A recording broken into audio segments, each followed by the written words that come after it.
अस्सलाम वालेकुम। प्रोग्राम सवाल के साथ मैं हूं मारिया मीमन। आज की टॉप स्टोरीज़ हैं। सियासी तलखियाँ बढ़ती जा रही हैं। 15 दिन का अल्टीमेटम दे दिया है खैबर पख्तूनख्वा के चीफ मिनिस्टर साहब ने। उसके बाद वो कहते हैं कि वफाक के ऊपर फिर वो एक मुख्तलिफ तरीके से चढ़ाई करेंगे। प्रोग्राम के पहले SMS पे बात होगी। उसके बाद सियासी हलीफ बन भी जाया करते हैं और ऐसा ही कुछ इस वक्त हो भी रहा है।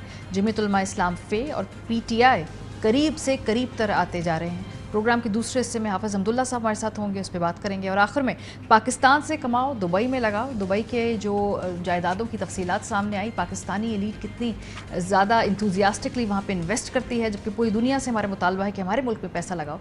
जब आप खुद नहीं अपने मुल्क में पैसा रखेंगे तो कोई और आपके मुल्क में पैसा क्यों लगाएगा। प्रोग्राम के आखिरी हिस्से में इस पर बात करेंगे।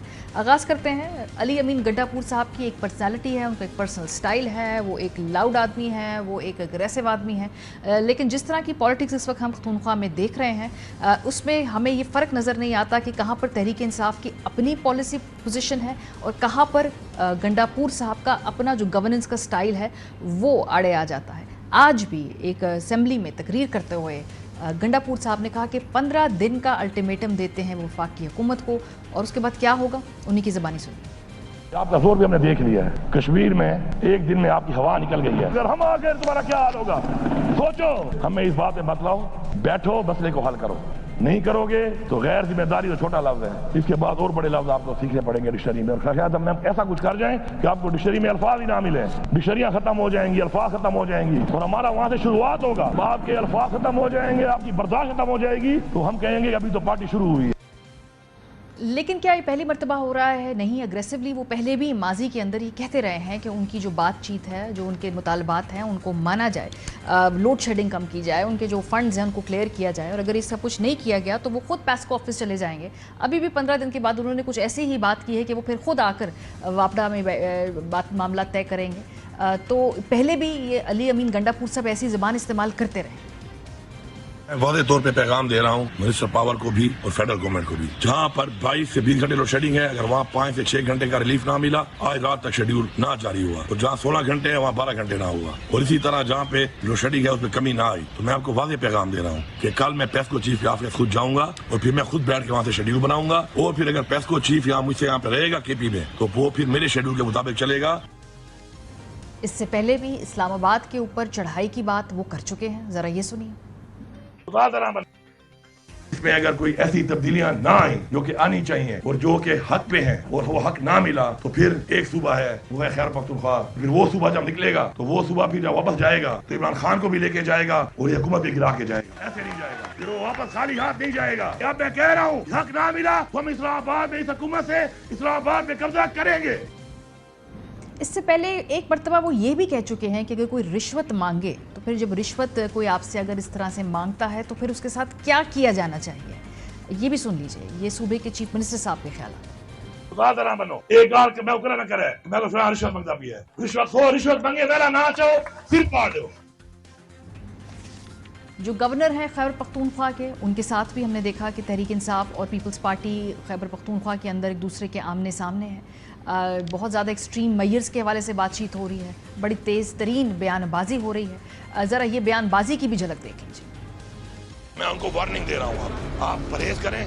आपकी गाड़ी का तो तेल भी मेरे बजट से जाता है, और एक गवर्नर हाउस भी जो है ना आपकी मलकियत नहीं है, अपनी औकात पे रहो। नहीं, सूबे के चीफ एग्जीक्यूटिव को जो इलेक्टेड है, तुम्हारी तरह नॉन इलेक्टेड नहीं है, दोबारा अगर बयान दिया तो जाके फिर मैं बताऊंगा कि छोटाओ यहाँ से। और अगर मैं खड़ा हो गया ना, जिस एक लेटर पे तुम नोटिफाई हुए ना, उसी पे डिनोटिफाई भी हो जाओगे। ये तुम्हारी हैसियत है। मुझे गवर्नर हाउस का तहफ़्फ़ुज़ करने आता है। इस्लामाबाद में तो हाईवे मिल गया था दौड़ने के लिए, यहाँ पर दौड़ने के लिए जगह भी नहीं मिलेगी। घसीटूंगा इसको सड़क पे। अपनी जबान को लगाम दे दे। मैं इसरार गंडापुर नहीं हूँ, हमारे जैसे हुंडों से निपटना मुझे आता है। जो जबान इस्तेमाल करोगे उसी जबान में जवाब आएगा। आइंदा जैसे मुंह होगा वैसे थप्पड़ मिलेगा। बात करेंगे, हमारे साथ बैरिस्टर सैफ मौजूद हैं, तर्जुमान हैं खैबर पख्तूनख्वा हुकूमत के। बहुत शुक्रिया बैरिस्टर साहब हमें ज्वाइन करने के लिए। पहले ज़रा पॉइंट टू पॉइंट चलते हैं। इस वक्त सूरत हाल ये है कि आज कोई 15 दिन की आप लोगों ने ये डेडलाइन दी है खैबर पख्तूनख्वा के चीफ मिनिस्टर साहब ने।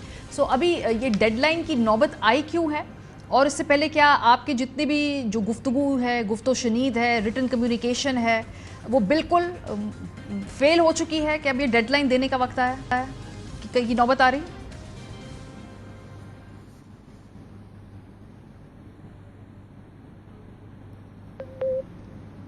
हम कोशिश करते हैं बैरिस्टर सैफ साहब से हमारा राब्ता हो। जी अस्सलाम वालेकुम बैरिस्टर साहब, 15 दिन की डेडलाइन की नौबत क्यों आ रही है बैरिस्टर साहब?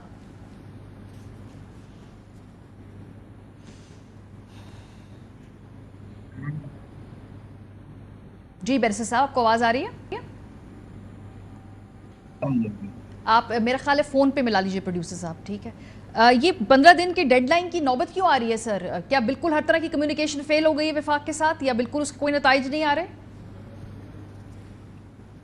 देखिए, वफाक का शुरू दिन से ही खैबर पख्तूनख्वा के साथ एक अजीब सा है। हम ऐसा लगता है जैसे हम पाकिस्तान का हिस्सा इस्लामाबाद का कोई मकबूजा इलाका है। जहाँ तक स्पेसिफिकली ताल्लुक है तो खैबर पख्तूनख्वा जो कि बिजली के को पता है तुरबेला डैम हमारा है, वर्सक डैम हमारा है, यहाँ से हम बिजली की काफ़ी ठीक ठाक पैदावार प्रोड्यूस कर रहे हैं। लेकिन उसके बावजूद हो ये रहा है कि सबसे ज़्यादा लोड शेडिंग भी हमारी तरफ अब 22 घंटे और 23 घंटे की लोड शेडिंग है, जो कि जो पेस्को का शेड्यूल है तो उन्होंने कमिट किया है कि वो लोड शेडिंग करेंगे, उससे कई घंटे ज़्यादा है। तो इससे हमारा यकीनन हक बनता है कि हम इस पर एहतजाज करें। वो तवानाई के उन्होंने आगे से बयानात भी देने शुरू कर दिए और ऑलमोस्ट हमें खैबर पख्तूनख्वा के लोगों को बिजली चोर कह दिया। तो इस तरह के रवैये के साथ आप कैसे एक्सपेक्ट करते हैं कि हम तो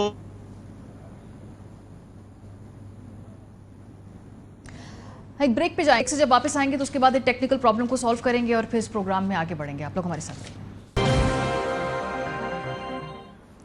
वेलकम बैक। तर्जुमान केपी हुकूमत बैरिस्टर सैफ साहब हमारे साथ मौजूद है। बहुत शुक्रिया बैरिस्टर साहब हमें ज्वाइन करने के लिए। अब 15 दिन की डेडलाइन है, 15 दिन के बाद क्या होगा? क्योंकि पहले जब सियासी चढ़ाई की बात की तो गंडापुर साहब ने कहा कि नहीं वो हम वैसे एक सियासी बयान दे रहे थे, कोई चढ़ाई नहीं होगी। सो 15 दिन के बाद क्या होगा? क्या ये डेडलाइन एक्सटेंड होगी, इस दौरान गुफ्तगू होगी, या ये अल्टीमेटम की ज़रा समझाइए कि अल्टीमेटम के बाद क्या होना है?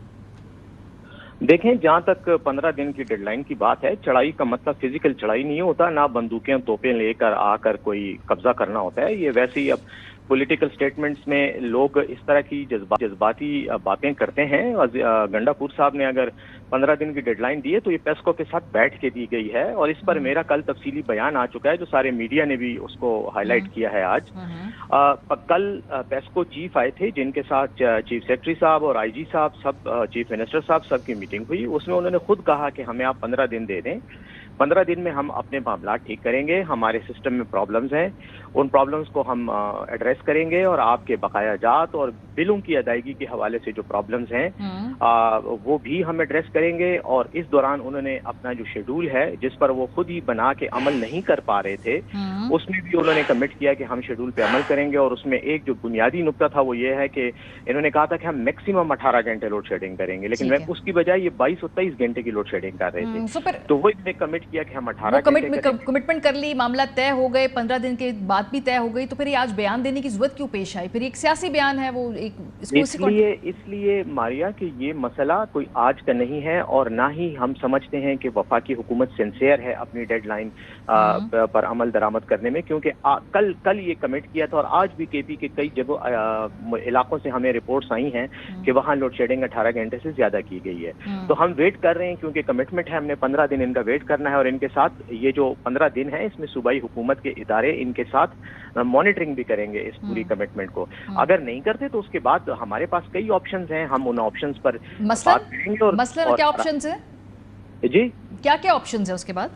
डिफरेंट ऑप्शंस होती हैं मारिया, मतलब एहतजाज है, इसमें वो भी है, हम अदालती कार्रवाई की तरफ भी जा सकते हैं, और हम एहतजाज के तौर पर जैसे कि सीएम साहब ने कहा मनोअन हम पेस्को के इदारों का कंट्रोल अपने हाथ में ले सकते हैं और इसको खुद मैनेज करने की कोशिश करेंगे। कई भी इक़दाम हो सकते हैं। आज़ाद कश्मीर में क्या हुआ आपने देखा, वहां पे भी अवाम ही निकली ना इसी जुल्म और बर्बरियत के खिलाफ।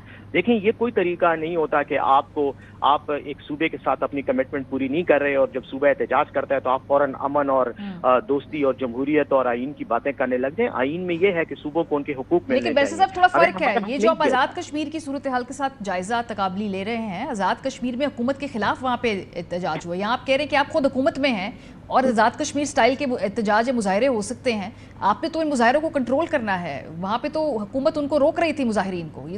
देखिए मारिया, हम यहाँ पर असल में बात का एसेंस पर बात करने की बजाय हम अल्फाज और लफाजियत में जाके फंस जाते हैं।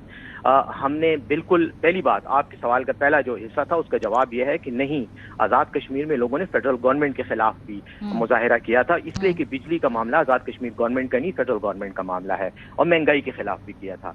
वहां पे भी मुतालबात पूरे हो गए जब बात एक हद से बढ़ गई। तो खैबर पख्तूनख्वा भी एक सूबा है, यहाँ पे 4 करोड़ से ज्यादा लोगों की आबादी है, और हमारे साथ बिल्कुल एक सौतेली माँ का सलूक किया जा रहा है। तो हमें भी एहतजाज का और इस तरह की जो कार्रवाइयाँ होती हैं, जो जमहूरी और आईनी पैराए के अंदर जो कार्रवाइयाँ होती हैं, उनका हमें हक है, हम वो करेंगे, और जब करेंगे तो उसका लाया अमल आपके साथ शेयर करेंगे। कोई छुप के नहीं इस्लामाबाद में बसों में अपने कारकुनों को बिठा के डंडों के साथ लेस होके आएंगे। मुजाहिरा या जो भी एहतजाज होगा उसका अपना तरीकाकार होगा, लेकिन अगर हम अपनी कमिटमेंट पर अमल कर रहे हैं तो वफाक क्यों नहीं कर रहा, और वफाक जो है अपने वादे पूरे क्यों नहीं कर रहा, और वफाक हमारी बकायाजात बिजली कीमत में 1510 अरब रुपए हमारे वफाक की तरफ हैं, उल्टा हम पर हमारे पैसे दबाकर हमें चोर कहा जा रहा है। तो इसके बाद मतलब यकीनी तौर पर जो है वो एक जज्बात की भी बात आती है, गम और गुस्सा भी पैदा होता है, इश्तियाल भी पैदा होता है, और इसी वजह से हम कोशिश कर रहे हैं कि हम मामलात को पुरअमन तरीके से। ये जो आपका गुस्सा है, ये बड़ी ये एक क्रॉस द बोर्ड है। एक आपकी एक और इस वक्त ठनी हुई है गवर्नर खैबर पख्तूनख्वा के साथ भी, और गालिबन जो वहाँ के खुद पॉलिटिकल एनालिस्ट हैं उनका कहना है कि शायद वो उनके अपने हलके की, अपने जो पूरे डिस्ट्रिक्ट की लड़ाई है वो मैनिफेस्ट हो रही है डेरा इस्माइल खान की, तो वो गवर्नर से भी नहीं बन रही आप लोगों की। ऐसा क्या किया गवर्नर साहब ने कि जिसकी वजह से आपके एतराज़ात हैं, आपके तहफ़्फ़ुज़ात हैं? मारिया, गवर्नर साहब ने ना कुछ किया है और ना वो कुछ करने की पोजीशन में है। उनके पास तो अपने घर के गेट से बाहर आने का भी इख्तियार नहीं है अगर सूबाई हुकूमत ना चाहे तो। पहली बात। दूसरी बात यह है कि यस, हमें इस पर तहफ़्फ़ुज़ात हैं क्योंकि हम समझते हैं कि इस मौजूदा गवर्नर को लाने का मकसद ही शरारत था। इसको लाने का, वहाँ पाकिस्तान पीपल्स पार्टी के बहुत अच्छे रहनुमा हैं, बहुत अच्छे लोग हैं, बड़े मुखलिस कारकुन हैं, उनमें से भी किसी एक को गवर्नर अपॉइंट किया जा सकता था। इस पर्टिकुलर शख्स को गवर्नर बनाने का मकसद ही खैबर पख्तूनख्वा की हुकूमत को एक किस्म के कन्फ्रंटेशन की सूरत में आना था। उनका मकसद यही था, और इसने आते साथ ही बयानबाजी शुरू कर दी। इसने आते साथ ही इल्जामात लगाए अली अमीन गंडापुर साहब पर भी और पाकिस्तान तहरीक इंसाफ पे भी। तो यकीनी तौर पर हमारी तरफ से जवाब आना था, जो जवाब आया। लेकिन लग रहा है कि उनकी अपनी पॉलिटिकल राइवलरी जो उनकी अपनी कॉन्स्टिट्यूएंसी की है, ये ज्यादा मामला उसका है, ये तासुर जा रहा है एक गवर्नर और एक खैबर पख्तूनख्वा के चीफ मिनिस्टर का। तासुर तो जाना एक अलग चीज है, और तासुर को कबूल करके उसकी बुनियाद पर अपनी राय बनाना ये एक अलग चीज है। अब अगर कोई शख्स ये तासुर इस वजह से वो प्रमोट कर रहा है कि वो एक खास राय रखता है, तो वो उसकी मर्जी है, उस पर मुझे कोई इख्तियार नहीं है उसकी राय तब्दील करने का। लेकिन मैं अपनी जो मेरा जो जाविया नजर है, नुक्ता नजर है, मैं उसकी वजाहत कर सकता हूँ, और वो मैं आपके सामने कर रहा हूँ कि ऐसा कोई जाती इशू नहीं है। लेकिन अगर वो बयानबाजी करेगा, डायलॉग बोलेगा, सुल्तान राई और मुस्तफ़ा कुरैशी के अंदाज में नूरी नत और वो मौला जट वाले डायलॉग बोलेगा, तो फिर हमारी तरफ से भी इसी तरह के जवाबी हमले होंगे। हम भी। और दूसरी बात यह है कि आईन के अंदर गवर्नर का एक खास रोल है, उसको वो रोल पूरा करना चाहिए। उससे मावरा कोई हरकत और ख्वाब नहीं देखने चाहिए। अगर वो देखेगा तो यकीनन फिर हम उसको झंझोड़ के जगाएंगे और उसको बताएंगे कि आईन के अंदर तुम्हारा ख्वाब देखने की लिमिट इतनी ही है, इससे ज्यादा नहीं है। अच्छा, मौलाना फजल रहमान साहब की जमात JUIF के साथ जो बातचीत हो रही है, जो गुफ्तगू हो रही है, उसमें कितनी पेशरफ्त हुई है? उसमें कोई कॉन्फिडेंस बिल्डिंग मेजर्स हम देख रहे हैं, कोई ब्रेक थ्रू होगा मुस्तकबिल करीब में? देखिए, मौलाना साहब की अपनी सियासत है, उनका अपना एक नुक्ता नज़र है। इस हद तक हम उनके नुक्ता नज़र से ज़रूर इत्तेफाक करते हैं कि इंतखाबात में 8 फरवरी को धांधली हुई है, और जो असल कैंडिडेट हैं जिनको अवाम ने वोट दे के जितवाया था, उनका मैंडेट इलेक्शन कमीशन की धांधली की वजह से चोरी करके उन लोगों को दिया गया जो इसका हक नहीं रखते थे। इस हद तक हम मौलाना फजल रहमान साहब के साथ हैं। उन्होंने कुछ दिन पहले यहाँ पे एक जलसा भी किया, और उनको हक है, वो जहाँ भी जलसा करना चाहें, हमें खुशी होगी, वो अपने एहतजाज करें। लेकिन जहां तक उनके साथ ओवरऑल बात का ताल्लुक है, तो चूंकि इस एक नुक्ते पर तमाम तकरीबन अपोजिशन की पार्टियां सिवाय इक्तदार के अंदर जो बैठी हुई पार्टियां हैं इस्लामाबाद में, इनके अलावा तो बाकी सब पार्टियां मुत्तफिक हैं। तो उस हद तक हमारी एक अंडरस्टैंडिंग यकीनन बननी चाहिए भी, और आइंदा आने वाले वक्त में अगर अपोजिशन की तहरीक जोर पकड़ती है तो मैं समझता हूँ कि अच्छा होगा अगर मौलाना साहब भी एक ही प्लेटफॉर्म पे आके हमारे साथ अपने जमहूरी हक के लिए आवाज उठाएं। हाँ, लेकिन वो उसमें भी क्या वक्त है? क्या आपको लगता है जो आपका ये अपोजिशन का इत्तेहाद है उसको जल्द ज्वाइन करेंगे? क्या बीच में काफ़ी ज़्यादा गुफ्तगू इस हद तक हो चुकी है कि कहीं ना कहीं बाज़ाब्ता कोई दावत दी जाए, या अभी बहुत बड़े बड़े मराहल तय करने हैं?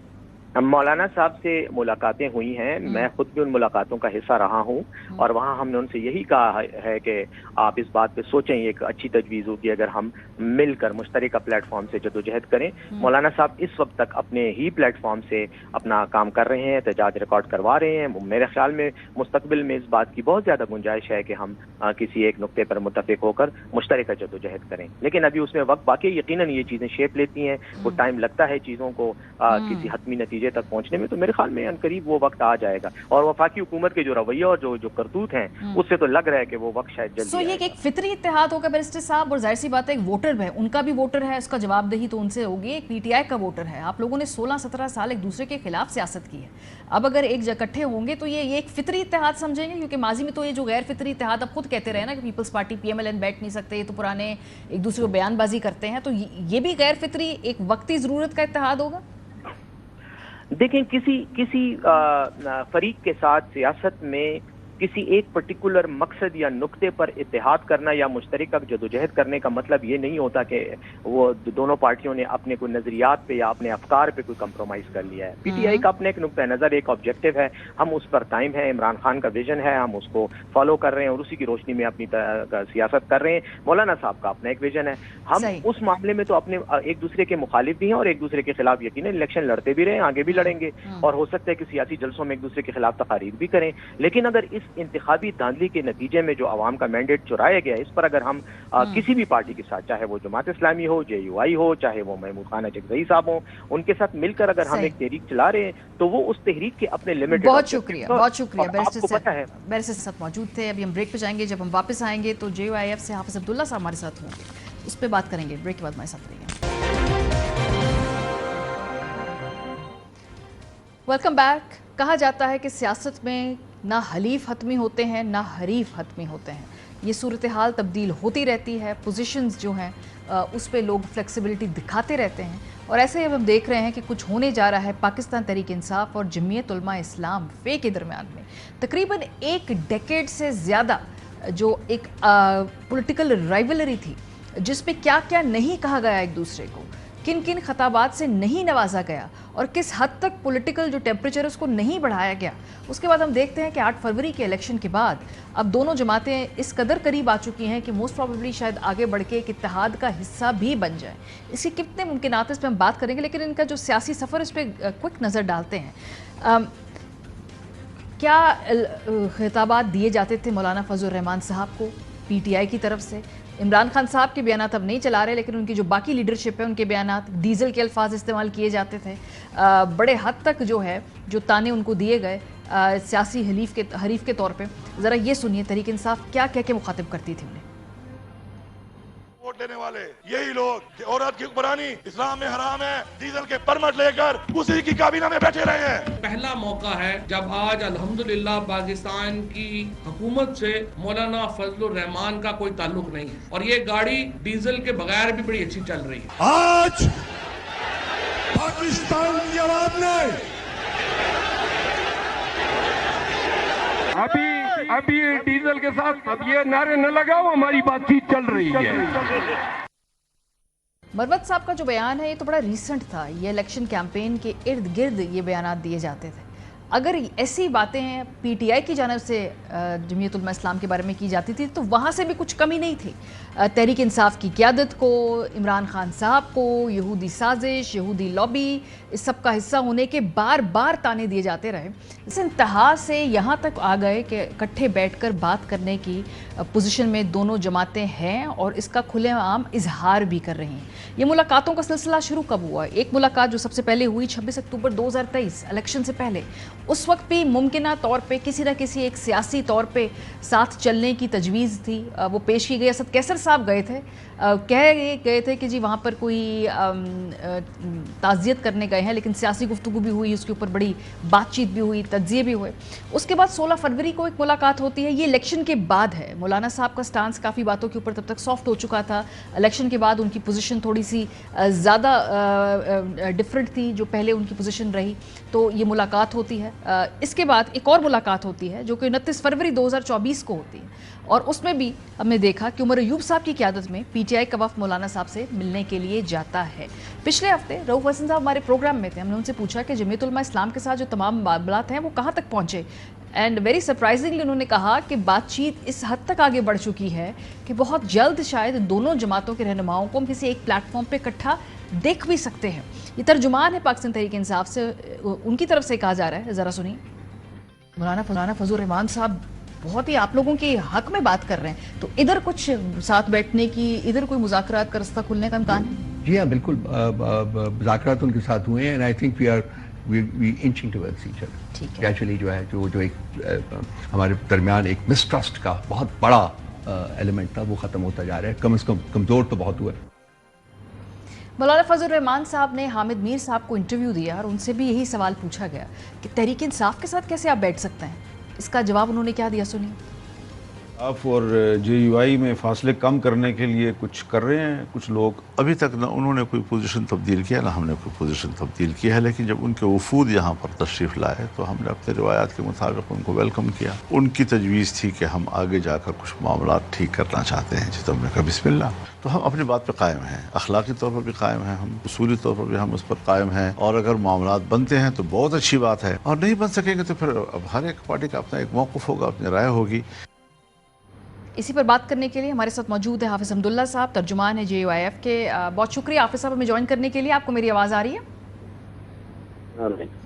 जी। अच्छा हाफिज़ साहब, पिछले हफ्ते तहरीक इंसाफ के रहनुमा रऊफ हसन साहब हमारे साथ प्रोग्राम में थे और उन्होंने कहा कि काफ़ी हद तक बातचीत आगे बढ़ चुकी है, काफ़ी ज़्यादा जो एक अदम एतमाद की फ़िज़ा थी दोनों जमातों के दरमियान में, तहरीक इंसाफ और JUIF, उसमें बेहतरी आई है, वो कम हुई है जो बदएतमादी थी दोनों जमातों के दरमियान है। क्या ये बात दुरुस्त है? क्या JUIF भी ऐसा ही समझती है? बिस्मिल्लाहिर्रहमानिर्रहीम। देखिए मारिया बीवी, बात ये है कि इलेक्शन के बाद सबसे पहले जमीयत उलमा इस्लाम का वाहिद मौक़िफ़ हुआ, ये उन्होंने बरमला ऐलान किया कि ये जो 8 फरवरी का इलेक्शन है, इस इलेक्शन को हम रिजेक्ट करते हैं, और तहरीक चलाने का ऐलान किया। उसके बाद फिर तहरीक इंसाफ की वफद 2 बार 3 बार आया। मौलाना साहब ने बहुत खुशदिली के साथ वेलकम कहा उसको, और मौलाना साहब के मौक़िफ़ को उन्होंने अप्रिशिएट किया कि आपने 8 फरवरी की इलेक्शन को रिजेक्ट किया और तहरीक चलाने का ऐलान किया, जिसकी हम तायद भी करते हैं और सपोर्ट भी करते हैं। असद कैसर साहब थे, उनके साथ और दोस्त भी थे। सही। और ये भी उन्होंने कहा कि हम खुद नहीं आए, हम खान की हिदायत पे आए, बानी PTI के हिदायत पे हम आए। सही। तो जब वो आए और हमारे मौक़िफ़ की तायद की, उसके बाद दोबारा फिर आए। अब 16 साल माजी में जो एक तल्ख सूरत हाल हमारी और PTI के दरमियान रही है, उसको सामने रखते हुए तो बहुत दूरी है और बहुत पहाड़ जैसे रुकावटें जी। तो ये सियासत में जमीयत उलमा इस्लाम एक सियासी और जमहूरी पार्टी है। अगर कोई आना चाहता है मौलाना साहब के पास, फिर दोनों पार्टियां बैठ भी सकती है। उनके दरमियान मुस्तकबिल के लिए एक TOR पर इत्तेफाक भी हो सकता है। JUI की PTI के हवाले से खुद खदशात और तहफ़्फ़ुज़ात जो माजी 16 साल में बरमला वो इजहार कर चुकी है बार बार, और मौलाना साहब भी इसी तरह आपने सुनाया भी PTI की तरफ से हमारे बारे में मुख्तलिफ किस्म की बातें जी। तो लिहाजा ये हम बैठ सकते हैं और उसके मुतालिक एक बाकायदा TOR आ सकता है, ठीक है, और चीज़ों की वजाहतें भी हो सकती है। हाफिज साहब, ये जो आप कह रहे हैं चीज़ों की वजाहतें हो सकती हैं, इसमें तो बड़े कलीदी आप लोगों के आपस में डिफरेंसेस है ना। मतलब सबसे पहला अगर हम फ़र्क जिसको जो बिल्कुल सामने नज़र आ रहा है वो ये है कि आप समझते हैं कि आपका मैंडेट भी चुराया गया और उसका बेनिफिशरी पाकिस्तान तहरीक इंसाफ है। तहरीक इंसाफ कहती है हमारा मैंडेट चुराया गया, उसकी बेनिफिशरी पीपल्स पार्टी PMLN है। तो आपका तो मैंडेट जिसने चुराया वो तो तहरीक इंसाफ है, तो उनके साथ बैठ के फिर ये बेसिक मसला कैसे तय करेंगे? वो तो देखिए मारिया बीबी, आप हमारी तहरीक को, जमीयत उलमा इस्लाम की तहरीक को न PTI से नफी करे, न PMLN और पीपल्स पार्टी से नती करे, आप हमारी तहरीक को आइन से नती करें।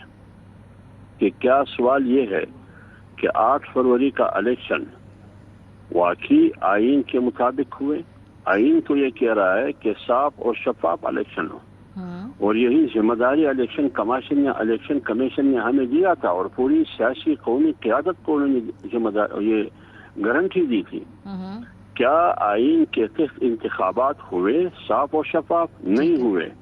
जब नहीं हुए तो जमीयत उलमा इस्लाम की तहरीक ये है कि आइन बहाल हो। इस मुल्क में आइन नहीं है। अब 2 किस्म के लोग हैं, एक वो जो आइन की बहाली की बात करते हैं, और जंग कहाँ से शुरू हुई? 8 फरवरी से, और यही जंग हम 25-18 जो जुलाई से हमने शुरू की। लिहाजा आप ये समझिए कि ये उसी का तसलसल है। लेकिन हाफिज साहब इसमें थोड़ा फर्क क्या है? हुकूमत में एक मिनट, अब हुकूमत में उस जमाने में PTI थी, बेशक PTI, हमने कहा आप दांधली से आइए। आज अगर हमारे दोस्त है PMLN और पीपल्स पार्टी, लेकिन अगर दांधली की फायदे वो उठा रहे हैं तो हम उसके भी खिलाफ है। जमीयत उलमा इस्लाम उसूल की सियासत पर यकीन रख रही है। लेकिन हाफिज साहब यही मैं आपको फर्क बता रही हूँ जो आप कह रहे हैं ना कि 8 फरवरी से आपके नज़दीक ये मामला शुरू हुआ है। तहरीक इंसाफ का इससे आप इख्तलाफ है, वो समझते हैं अप्रैल 2022 से मामला शुरू हुआ जब किसी की माँ पे वोट ऑफ नो कॉन्फिडेंस लेके आया गया, तो एक ये डिफरेंस भी है। फिर जो मैंडेट चुराया है आपका वो तो तहरीक इंसाफ के पास है, तो ये तो बड़े नजरियाती हैं आपके इख्तलाफात हैं। आप मेरी मेहरबानी करिए, एक बात सुनिए ना आप। मैं मुस्तकबिल की तरफ जा रहा हूँ, जाने की कोशिश कर रहा हूँ, आप मुझे वापस रिवर्स करने की कोशिश कर रही है। आप छोड़िए 2022 को, 2021 को, 2018 को, वो तो खत्म हो गई वो लड़ाई। अब तो एक नई लड़ाई है, लेकिन बात क्या है? बयानिया वही है, दांधली। दांधली हुई है, दांधली के खिलाफ जमीयत उलमा इस्लाम मैदान में है। मुल्क में आइन नहीं है, आइन की बहाली के लिए जमीयत उलमा इस्लाम मैदान में है। पार्लियामेंट रबर स्टैंप है, कोई पार्लियामेंट सुप्रीमेसी नहीं है, इसकी बहाली के लिए जमीयत उलमा इस्लाम मैदान में है। ठीक है। अब अगर इस मौक़िफ़ के साथ कोई जमीयत उलमा इस्लाम के साथ दे रहा है तो जमीयत उलमा इस्लाम की तरफ से उनको हम खुशामदीद भी कहेंगे, वेलकम भी कहेंगे। अब आगे क्या होगा इसको आगे पर छोड़ दे कि आगे क्या इत्तेहाद हो सकता है, नहीं हो सकता है, ये आगे पर छोड़ दे। नहीं, ये वैसे ये चूंकि एक इत्तेहाद बना हुआ है जिसमें अचकज़ई साहब भी हैं, मेंगल साहब भी हैं, तहरीक इंसाफ भी है, तो जमीयत उलमा इस्लाम को क्या बाज़ाब्ता तौर पे कोई दावत दी गई है कि आप उससे इत्तेहाद का हिस्सा बने, कोई बातचीत उस तरफ जा रही है? क्या ये मुमकिनात में है? मेरे ख्याल में अभी तक तो मेरे इल्म में नहीं है। अभी तक तो दावत नहीं दी गई है कि इस इत्तेहाद का हिस्सा बने। जमीयत उलमा इस्लाम अगर इत्तेहाद का हिस्सा ना बने भी, आपको याद होगा 2018 के बाद 20 सितंबर 2020 तक जमीयत उलमा इस्लाम अकेली तनहा मिलियन मार्च किए, और 2019 अक्टूबर का आज़ादी मार्च भी किया। लाखों लोग इस्लामाबाद में बैठे थे। हम तनहा भी ये लड़ाई लड़ सकते हैं मेरी बहन, कोई मसला नहीं, हमारे लिए परेशानी नहीं है। इंशाल्लाह खूब लड़ेंगे, सही खूब लड़ेंगे इंशाल्लाह। इस निज़ाम का हम तमाशा बनाएंगे, फुटबॉल बनाएंगे। सही। अच्छा, क्या कोई राब्ता हुकूमती इत्तेहाद की तरफ से भी किया जा रहा है? कोई बातचीत हुई है पीपल्स पार्टी के जरिए, PMLN के जरिए? क्योंकि राना सनाउल्लाह साहब एक ग्रैंड डायलॉग की बात करते हैं, उन्होंने कहा जी राब्ते हमारे सबसे रहते हैं। तो आप लोग के राब्ते हैं PMLN से इस वक्त किसी भी लेवल पे? देखिए, ये सियासी पार्टियां हैं, राबिते तो हर किसी के साथ मुमकिन भी है, हो भी सकते हैं, लेकिन एक बात जमीयत उलमा इस्लाम का वाज़ेह है, किसी ने भी अगर बात करनी है तो हमने रिवर्स में नहीं जाना है, उन्होंने रिवर्स होना है। अच्छा। वो ये रिवर्स ये कि दोबारा फौरन इलेक्शन का ऐलान हो और एस्टेब्लिशमेंट इलेक्शन से दूर रहे, बस ये 2 पॉइंट एजेंडा है। आप लोग सियासी जमातों से बात करना चाहते हैं? तहरीक इंसाफ तो नहीं करना चाहती, लेकिन JUIF करना चाहती है सियासी जमातों से बात? देखिए, सियासी जमातें आपके सामने, कुछ हुकूमत में है, कुछ पार्टियां इत्तेहाद बन चुके हैं, इनकी इत्तेहाद बन चुकी है। जो भी हमें बात करने के लिए बुलाएंगे या दावत देंगे, बात से हम इनकारी नहीं है, लेकिन सवाल ये है कि बात किस चीज पर होगी, इसको देखना होगा, एजेंडा क्या होगा। کیونکہ تحریک انصاف تو کہتی ہے ہم صرف اسٹیبلشمنٹ سے بات کریں گے، لیکن اگر کوئی گرینڈ ڈائلاگ کا ذکر جیسے کہ کیا جا رہا ہے، اس سے جمعیت علماء اسلام یہ نہیں سمجھتی کہ ان کے پاس کوئی اتھارٹی نہیں ہے، ان کے پاس کوئی مینڈیٹ نہیں ہے، ان کے پاس چونکہ اختیار نہیں ہے تو ہم یہ بات نہیں کرنا چاہتے P M L N Peoples Party سے. آپ کی جماعت میں یہ سوچ نہیں؟ میں نے آپ کو بات کی نا، میں نے آپ کو بات کی، وہ تو ہم بھی کہتے ہیں، مولانا بھی کہہ چکے ہیں کہ موجودہ حکومت کے پاس تو کیا پارلیمنٹ کے پاس کوئی اختیار نہیں ہے. کوئی اگر حکومت کے پاس یا موجودہ کولیشن حکومت میں شامل بڑی جماعتوں کے پاس اختیار ہوتی تو وہ کابینٹ میں اپنی مرضی کے وزراء نہیں لے سکتے ہیں، تو پھر کیا اختیار ہے ان کے پاس؟ تو لہذا اگر بات کرنی ہے، وہ بات وسیع بنیاد طور پر وہ مذاکرات چاہتے ہیں. کس چیز پر مذاکرات چاہتے ہیں؟ مجھے دعوت دینے کے لیے کہ آئیے حکومت کو سپورٹ کرے، حکومت کی حمایت کرے، آپ کو 1 2 3 وزارتیں ملے گی. نہیں، ہم توکتے ہیں اس قسم کی وزارتوں پر. بات اگر ہوگی الیکشن کب ہونا ہے اور صاف شفاف الیکشن کی گارنٹی کس نے دینی ہے، اسٹیبلشمنٹ دخیل ہوگی یا نہیں ہوگی، اس پر بات کرنی ہے. لیکن یہ خود کتنے بااختیار ہیں حافظ صاحب، ان سے اگر بات ہونی بھی ہے تو یہ تو بات ہوگی نا، بار بار وہی سوال آپ دہراتی ہے. میں نے تو آپ کو کہا نا، جب ایک پارٹی کے پاس قانون سازی کا اختیار نہیں ہے، ایک وزیر لینے کا اختیار نہیں ہے، تو میں کس سے بات کروں؟ تو میں نے کہا کہ وہ بات کرے، اس بنیاد پر بات کرے کہ آئیے ملک میں آئین کی بحالی ہے، ہمیں مطمئن کرے. کیا یہ الیکشن آئین کے تحت ہوئے؟ ہمیں مطمئن کرے. بلکہ ہمیں کیا، قوم کو مطمئن کرے. 15% قوم کا اس موجودہ حکومت پر اعتماد نہیں ہے. تو جب نہیں ہے، آج ریفرینڈم کرے ملک میں صاف اور شفاف، ملک کا فیصلہ، عوام کیا فیصلہ دیں گے؟ وہ کہتے ہیں کہ ملک میں حکومت نہیں ہے سیاسی جماعتوں کی، عوامی مینڈیٹ کی حکومت نہیں ہے.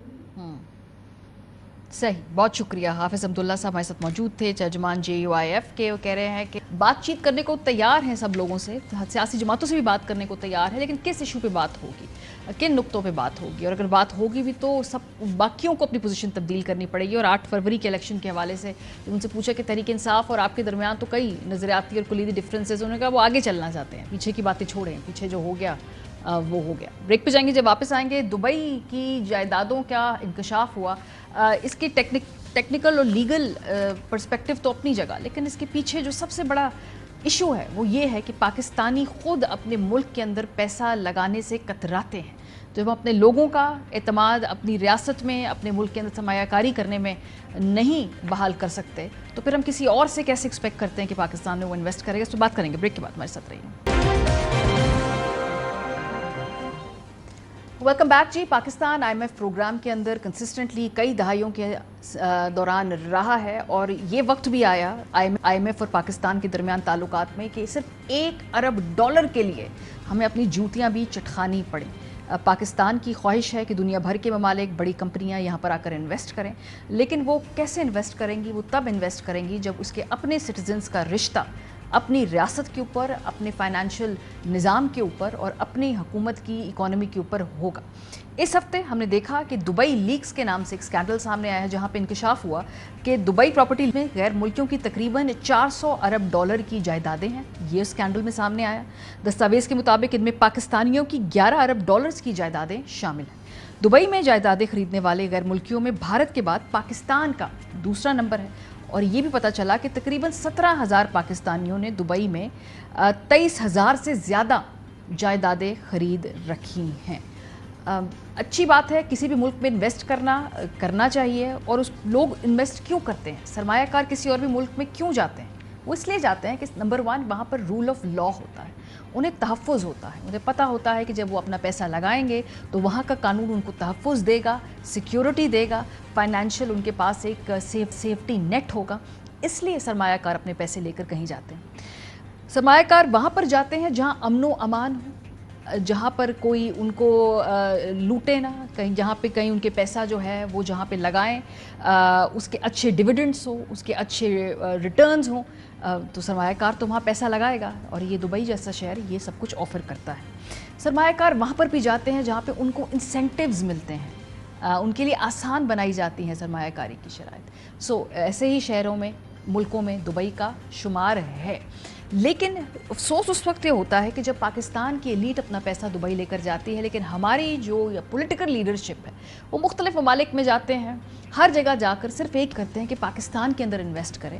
थ्रू आउट द डेकेड्स अगर हम देखें, हर पाकिस्तानी वज़ीर आज़म कहीं भी दौरे पे जाएगा, वहाँ पे लोगों को कहेगा कि पाकिस्तान के अंदर इन्वेस्ट करें कुछ। इन तमाम दावतों के बावजूद पाकिस्तान की अपनी जो एलीट है, चाहे वो पॉलिटिकल एलीट हो या हर तरह से जो मरात याफ्ता तबका हो, जिसके पास रिसोर्सेज हो, जिसके पास पैसा हो, जिसको तरीक़ेकार मालूम हो कि किस तरह से बाहर इन्वेस्ट करता है, वो अपना पैसा मुल्क से बाहर इन्वेस्ट कर रहा है। सो आपके अपने सिटीजन्स जो अपने मुल्क के अंदर कतराते हैं इन्वेस्ट करने से, तो आप बाहर के लोगों से कैसे एक्सपेक्ट कर सकते हैं? ये सवाल पूछना होगा पॉलिसी साज़ों को कि क्या यहाँ पर रूल ऑफ लॉ है, क्या यहाँ पर आपके पैसे का तहफ़्फ़ुज़ है, क्या यहाँ पर जो आप पैसा लगा रहे हैं उसके उतना रिटर्न है, और सबसे बढ़ के ये कि क्या पाकिस्तान के अंदर फ्यूचरिस्टिक और फ्यूचर ओरिएंटेड इन्वेस्टमेंट्स के मार्जिन है कि यहाँ पे लोग पैसा लगाएं। सिर्फ कह देने से, स्टेटमेंट्स देने से कोई फ़र्क नहीं पड़ता। पूरी दुनिया को मालूम है कि किधर कौन सी जगह, कौन सा स्पॉट, कौन सा मुल्क एक अच्छा इन्वेस्टमेंट स्पॉट है। प्रोग्राम का ख़त्म हो गया। अपना फीडबैक देना मत भूलिएगा। ख्याल रखिए। खुदा हाफ़िज़।